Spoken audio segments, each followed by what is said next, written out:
ఇక అదేవిధంగా మరొక కీలకమైనటువంటి అంశం ఏంటంటే అసలు అధికారులు ఉన్నారా, అధికారులు ఉన్నారా, ఇది అధికారుల వైఫల్యానికి గల కారణం ఏంటి? అధికారుల వైఫల్యమా అంటే ఖచ్చితంగా అధికార యంత్రాంగం వైఫల్యం ఇందుట్లో ఎక్కువగా కనపడుతుంది.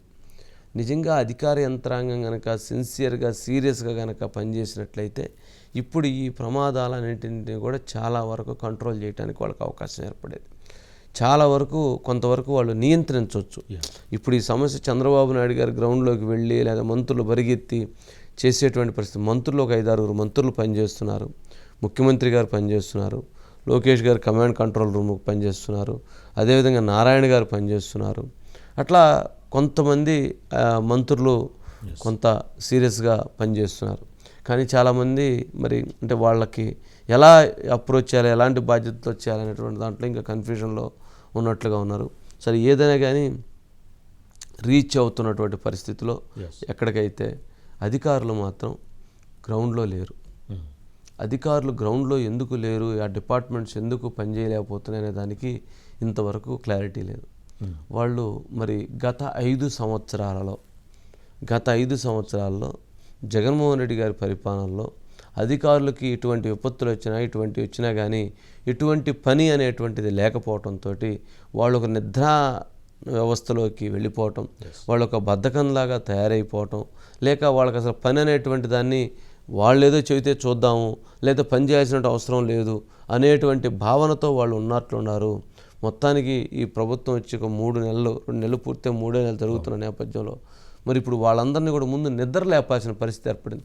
తొడపాశం పెట్టి మీరు ఇలా చెయ్యాలి, మీ బాధ్యతలు ఇవి, మీరు ఇలా చేస్తే బాగుంటుంది, మీరు ఇలాంటి బాధ్యతతో మీరు పనిచేయాలని చెప్పని వాళ్ళందరినీ కూడా గిచ్చి లేదా తొడపాశం పెట్టి లేదా గోడ కుర్చీ వేసి నుంచొని చేపించాల్సిన పరిస్థితి ఏర్పడింది. అందరు అధికారులు కాదు, చాలామంది అధికార యంత్రాంగం అలాంటి పరిస్థితి ఏర్పడుతుంది.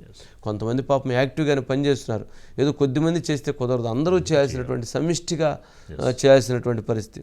సమిష్టిగా చేస్తేనే విజయం ఈ సమస్యకి పరిష్కారం లభిస్తుంది. ఎవరైతే ఆర్తనాదాలతో ఆకలి బాధలతో ఉన్నటువంటి వాళ్ళకి కనీసమైనటువంటి సహకారం అందించడానికి ఏర్పడుతుంది. మరి వాళ్ళందరూ కూడా మరి ఆ రకమైనటువంటి యాక్షన్లోకి రాలా. వాళ్ళు అసలు అరే దీన్ని ఎలా అనేటువంటి దాని ఒక ప్రణాళికలోకి ఒక ప్లాన్లోకి వాళ్ళు ఇంకా రాలా. మరి వాళ్ళందరినీ కూడా మళ్ళీ చెప్పి వాళ్ళందరినీ మూమెంట్ చేపించి వాళ్ళందరినీ డెలివరీ చేయించేదానికి ముందుకు తీసుకెళ్లే ప్రయత్నం జరుగుతూ ఉంది. అందుకని చంద్రబాబు నాయుడు గారు ఆయనకు అర్థమైపోయింది పరిస్థితి. ఫస్ట్ రోజు ఇది ఏదో చాలా పరిస్థితి దారుణంగా ఉండేట్టుందని చెప్పని ఆయన అంతటా ఆయనకు వెంటనే ఆయన రంగంలో దిగి నైట్ తిరగటంతో ఈ సమస్య ఎంతో కొంత పరిష్కారం చేసుకునే దిశగా కొంత అమాత్రమైన సహాయ కార్యక్రమాలు అందుతున్నాయి. లేదంటే అధికారులతో పెట్టుకుంటే అధికారులు పూర్తిగా డిజాస్టర్ అయిపోయినటువంటి పరిస్థితి ఉంది, వైఫల్యం.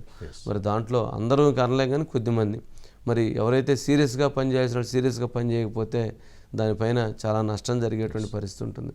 మరి అటువంటి కొంత నష్టం జరగటానికి వాళ్ళ వైఫల్యాలు కూడా కారణం అని చెప్పవచ్చు. ఇక మీరు మాట్లాడు బయట ఒకటి సార్, బయట ప్లే చంద్రబాబు నాయుడు గారు బయట కూడా ఉంది.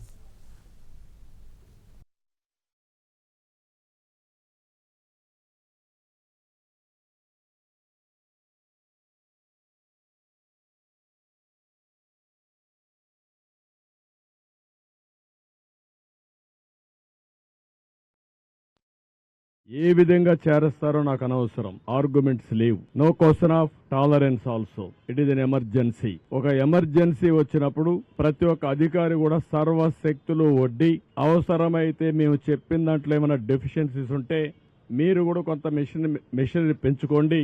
మీకు డిపార్ట్మెంట్స్ ఉన్నాయి, ఎగ్జిస్టింగ్ ఇక్కడ ఉండే డిపార్ట్మెంట్స్ ఉన్నాయి, పూర్తిగా సహకరిస్తారు. నాకు కావాల్సింది లాస్ట్ మెయిల్లో డెలివరీ జరిగి తీరాలి. 2 రోజుల నుంచి ఇబ్బందిలో ఉండే ప్రజలు ఇంకా కూడా ఇబ్బంది పడడానికి వీలు లేదు. ఇంకా ఆదేశాలను అమలు చేయకపోతే చాలా కఠినంగా కూడా వ్యవహరిస్తా. అందుకే ఇప్పుడు ఒక ఆఫీసర్ సస్పెండ్ చేశారు. జక్కంపూడిలో ఒక ఆఫీసర్ మార్నింగ్ అప్పుడే సస్పెన్షన్ అయింది. ఇంకెవరిని నేను ఉపేక్షించను. మంత్రులు కూడా సరిగా చేసిన పని చేయకపోతే వాళ్ళ పైన కూడా చర్యలు తీసుకుంటా. మేము సైతం అంటూ ప్రతి ఒక్కరు కూడా కదలాల్సినటువంటి అవసరం ఉంది. విజయవాడలోని సింగనగరంతో పాటు 17 ప్రాంతాలు మొత్తం నీటి ఉండిపోయినటువంటి పరిస్థితి. ఎవరైతే ఇక్కడ ఉన్నటువంటి వాళ్ళు 2 లక్షల మందిలో 1 లక్ష మంది వరకు సహాయ సహకారాలు అందుతున్నాయి. మరొక 1 లక్ష మందిలో కొంతమందికి అందుతున్నాయి, కొంతమందికి అందట్లేదు. వాళ్ళందరికీ కూడా సహకారం అందించాల్సినటువంటి బాధ్యత ప్రతి ఒక్కరి మీద ఉంది. చేయి కలుపుదాం, ప్రతి ఒక్కరూ ముందుకు కదులుదాం, వీలైనంత వరకు సహాయ సహకారాలు అందిద్దాం.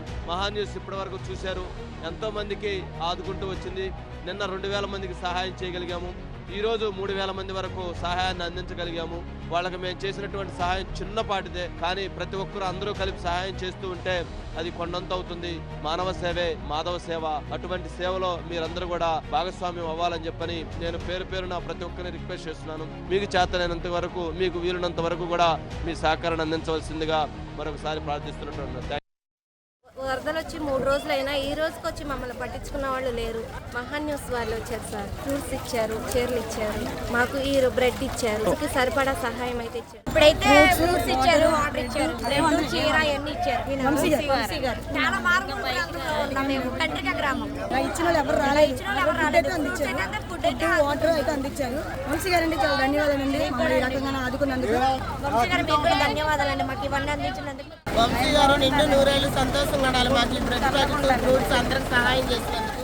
బ్రెడ్స్ ఇచ్చారండి, వంశీ గారు ఇచ్చారు. బ్రెడ్ ఇచ్చారు, కాయలు ఇచ్చారు. వంశీ గారు వాళ్ళు పిల్లలు వాళ్ళు చల్లగా ఉండాలి.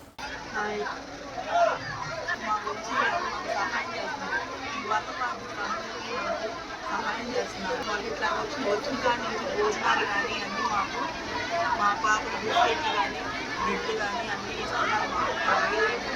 ధన్యవాదాలు.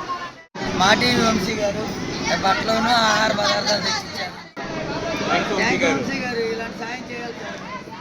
2 రోజుల నుంచి ఇబ్బంది పడతాం. మహా టీవీ వంశీ గారు వచ్చి మాకు సహాయం చేశారు. వంశీ గారు మాకు సహాయం చేశారండి. మహా టీవీ గారు మాకు 2 రోజుల నుంచి చేతిగా మనందరం కలిసి ముందుకెళ్తున్నా కూడా ఇందులో కూడా కుట్రలు జరగడం, దీన్ని కూడా రాజకీయంగా ఏదోటి చెయ్యాలి అనేది, మరి ఇలాంటి పరిస్థితుల్లో కూడా అలాంటి వేషాలు వేయడం ఎంతవరకు కరెక్ట్ అంటారు వంశీ గారు? అన్నీ ఉంటాయి. సమాజం అన్న తర్వాత మంచి ఉంటుంది, చెడు ఉంటుంది. విమర్శలను పట్టించుకుంటే మనం ముందుకు వెళ్ళలేం కదా. విమర్శలను పట్టించుకుంటే మనం ముందుకు వెళ్ళి అవి చేయలేం కదా. అన్నీ ఉంటాయి, కానీ సహాయం చేయాల్సినటువంటి గుణం ఉండాలి, సహాయం చేయాల్సిన బాధ్యత ఉండాలి. మానవ సేవ మాధవ సేవ అని ఎవరికి అనలేదు కదా. మరి అలాంటిది గొప్ప పని చేయాలనుకున్నప్పుడు, సమస్యలు ఉన్నటువంటి వాళ్ళని ఆదుకోవాలనుకున్నప్పుడు ఇవన్నీ కూడా మనం పట్టించుకోకూడదు. సరే, ఇవన్నీ నడుస్తుంటాయి రాజుగారు, ఇందులో ఏముంది. కానీ ఇక